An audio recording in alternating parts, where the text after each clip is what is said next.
Hey, how's it going?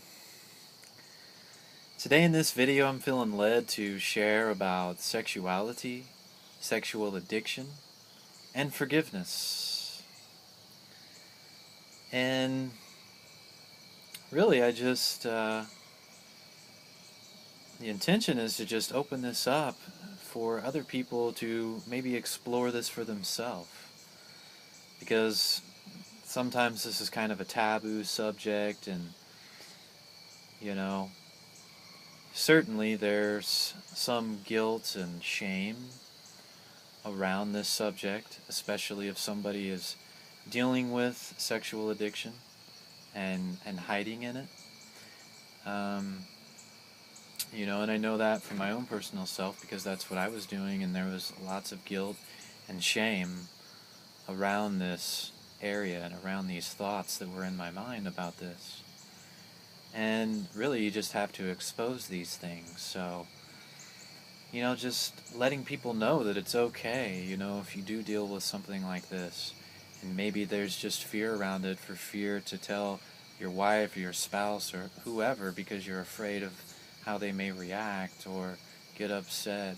Or maybe there's just so much shame that you're just so embarrassed about it that you just feel like you can't share with anybody.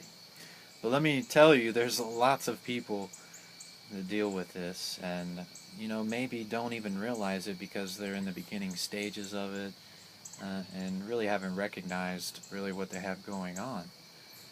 But for me it's been many years, and then recognizing this term sexual addiction, right, which I think was termed and coined maybe 15 or 20 years ago, just fairly recently. And I'm sure that has somewhat to do with the increase of pornography and things that you can access through the internet and all of that. But, it's really just to let people know that everybody deals with sexuality. So really this is kind of a video for everyone because even if you're not even sure what I'm talking about and you're like, man, sexual addiction, what is that, maybe you have a normal sexuality, so you've just never dealt with anything like this and never experienced anything around your sexuality. Well, maybe you can learn something from this too, so you're still welcome to watch for sure. But it's just to let people know that I've been in groups and I know many. I would say it's probably more with men than women, but there are women that struggle with it. But I know many men that struggle with this, and because it's kind of a taboo thing, and morality and all of that, people tend not to talk about it too much. So, for me, kind of my story with it, and I'm going to just share a little bit of my story maybe, and just kind of talk about the ego too, and how the ego plays into this, and also healing and forgiveness. So for me, it started around the age 12, right?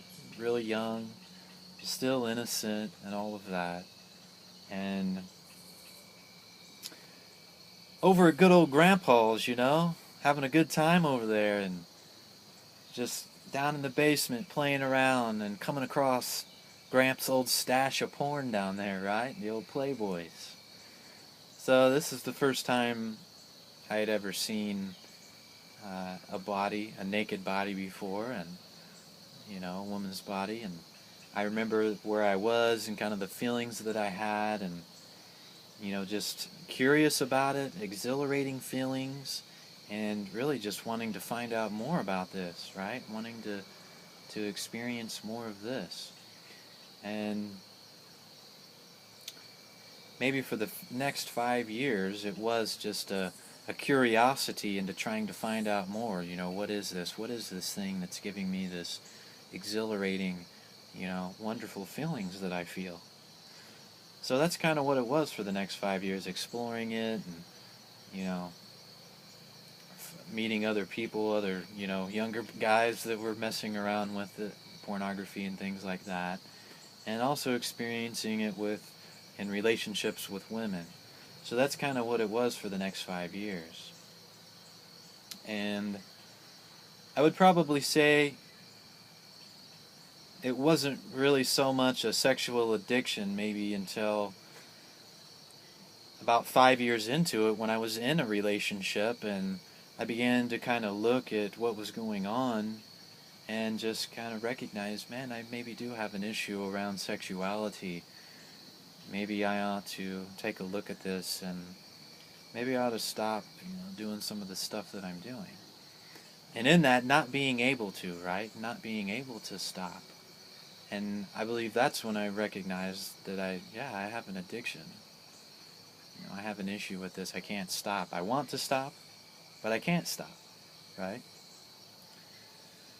So let's just kind of back up because, and talk about how the ego plays into this, right? Because the ego has all of these needs, and in this perception of lack, right? The ego has these needs for food, clothing, shelter, sex, all of this, and even going beyond that, all of these thoughts of what it wants, money.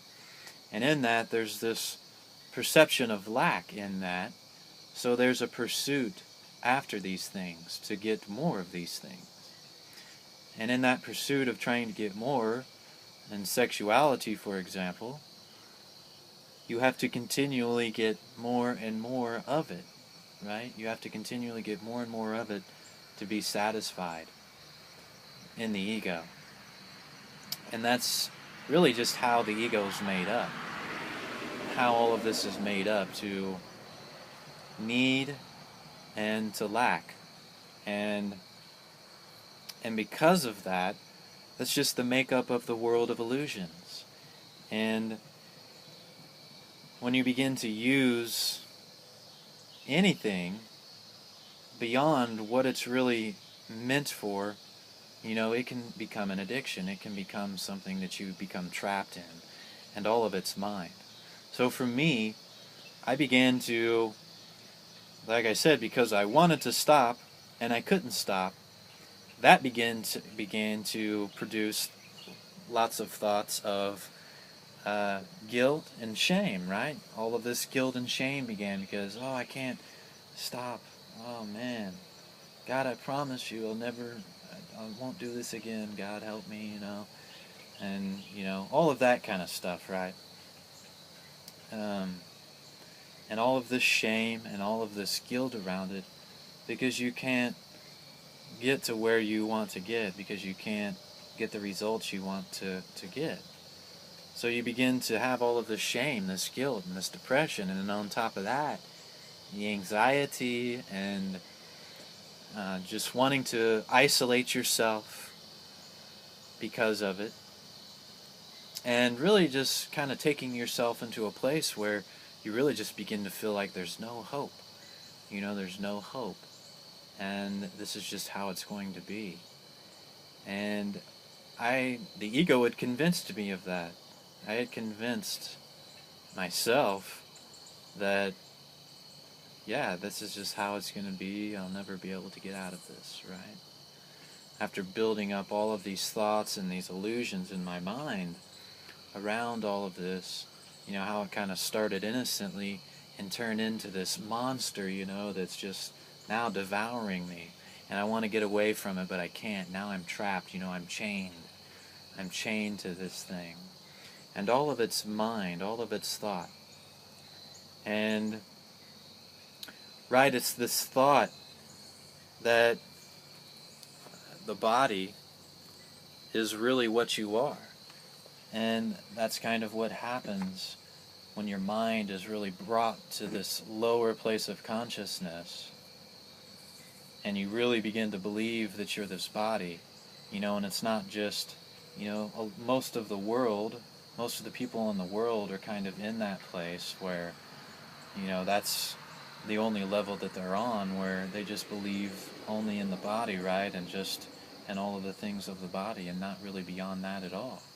But when you're caught in like an addiction like that, you really take yourself even lower, so when you're viewing women or in the pursuit of it, like this lack, And that's what happens in the addiction. You just continue to feel like there's this lack of anything. When I'm stressed, I have to use sexuality now to make myself feel better from this stress or this anger.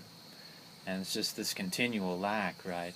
And trying to fill it with sexuality, which it can never be filled. You can never fill it with that because it's of the body. And the body is limited, it can't communicate. But really, from this place, you just perceive women as only body parts for, oh, she's attractive because she has certain body parts that, you know, that I like. And that is the only thing that somebody in a sexual addiction like that will really see in another person. They only see the body and only see what they can get and what they want. So it's all just for the self, for the ego, and just to fill the ego's needs. So it's very selfish. It's a very selfish place. And, a place where your consciousness has just been lowered. But, you know, beyond that, you can come out of that through the help of the Spirit and through things. And first, it's really just recognizing that you have an issue. It wasn't until I began to really even recognize that, maybe I do have something going on here, that I was able to begin the process of asking and trying to do something about it, right? And, it's not always easy, and it can take years to undo a lot of what you've done in your mind, especially if you've been doing it for many years. Maybe if you haven't been involved with something like that for many years, you'll be able to change your mind fairly easy out of it, but a lot of that just, it depends on the person and what you've been going through and what you've done. But, there's no difficulty in miracles, so all of this can be healed. But it's first in recognizing that you're responsible for what's going on, and that you actually can choose. You can actually choose. You can choose the right mind, and you can choose the right thoughts. But you're responsible for doing that, and you're responsible for what's going through your mind. So really, that's kind of first and foremost. And, because of a lot of regression, in most of the people that would deal with something like that, there's regression about it, And you just have to begin to find people that you can trust and open up to those people and just begin to talk about it. Just begin to let it all out, right? And as you do that, you can begin to really just allow yourself to begin to kind of see some of the thoughts and see what's really going on in your mind. And then there's healing in that, There's healing just in doing that and opening up and talking about it with people that you could trust. So, that's kind of another step that you would need to make with it to begin to release a lot of that, a lot of the things that have been regressed there. And as you begin to do these steps, you're going to begin to feel yourself and your consciousness rising up into, really higher and higher states where you're being released from all of these ego thoughts of lack. And, first it might begin to start with those thoughts of depression and shame. That's kind of how it was for me, beginning to work with a lot of that and letting a lot of that go and rising up above all of that, rising up from this lower place and really beginning to receive this healing in your mind. And that comes from the forgiveness that I can choose the right thing, but, what I really want is this forgiveness. What I really want is to have these thoughts replaced with thoughts of truth. And that comes from letting these thoughts of past go, because all of this guilt and shame and depression, it's all past. It's all past. And the truth has to be replaced by it. So that's where the forgiveness comes in, and really calling on the Holy Spirit to come in and show us the truth. Just asking the Holy Spirit to show me how to do this. Right? And that's where I began to experience a lot of my healing. It was from letting a lot of these experience a lot of my healing. It was from letting a lot of these thoughts go by opening up and talking about it, and and then really just listening and asking the Holy Spirit to show me how to heal. And I remember some of the biggest healings that I ever had was, just being in that moment of temptation where it's like, yes, I want to give in to this, but, no, I really don't want to. And in that moment, just being confused and being in fear and asking the Holy Spirit and asking Jesus, Jesus, I know right now I'm in fear, I'm confused. Jesus, just show me how to love right now. And just sitting with that and being quiet and listening and allowing the Holy Spirit to show me the truth.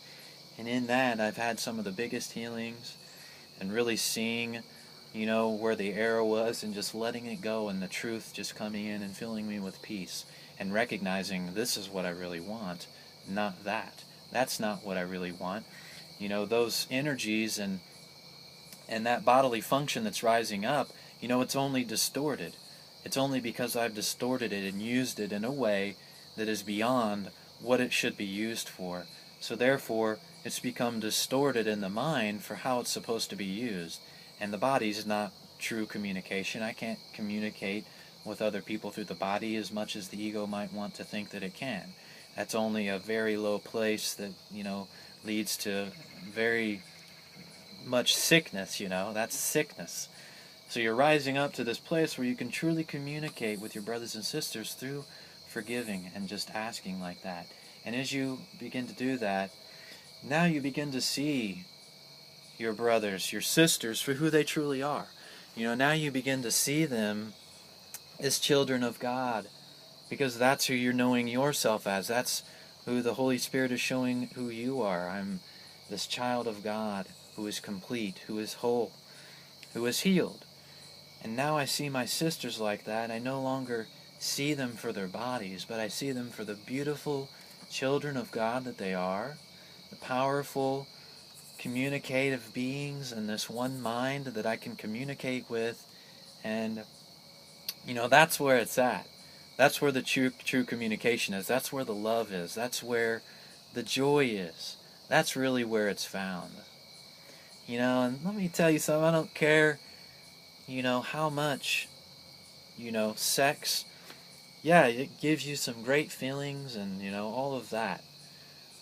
But I will tell you, I've had some of the greatest experiences of my life in miracles and joining with my brothers and sisters continually, and in just revelations from God. Receiving revelations from God and just being in these heightened states of joy and peace and love. That's really limitless, that can continue going on and on forever, right?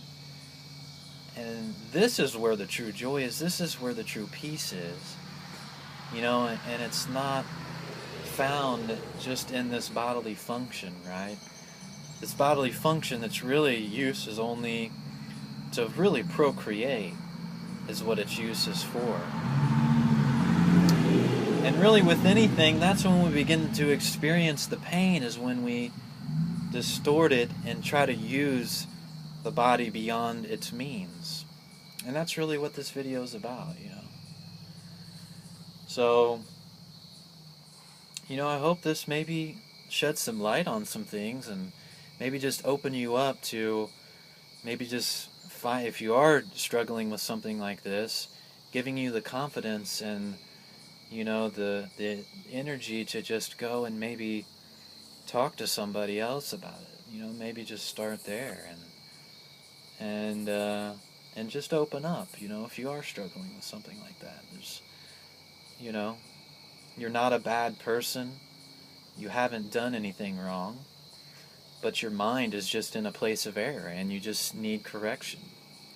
And you can only find that if you begin to take responsibility for it and call on the Holy Spirit to begin to help you and to begin to forgive, right? And in this place you can find true healing. So yeah, I'm feeling kind of complete with all of that, and it feels pretty good. So I hope this video brings some light and love, and God bless you. Much love.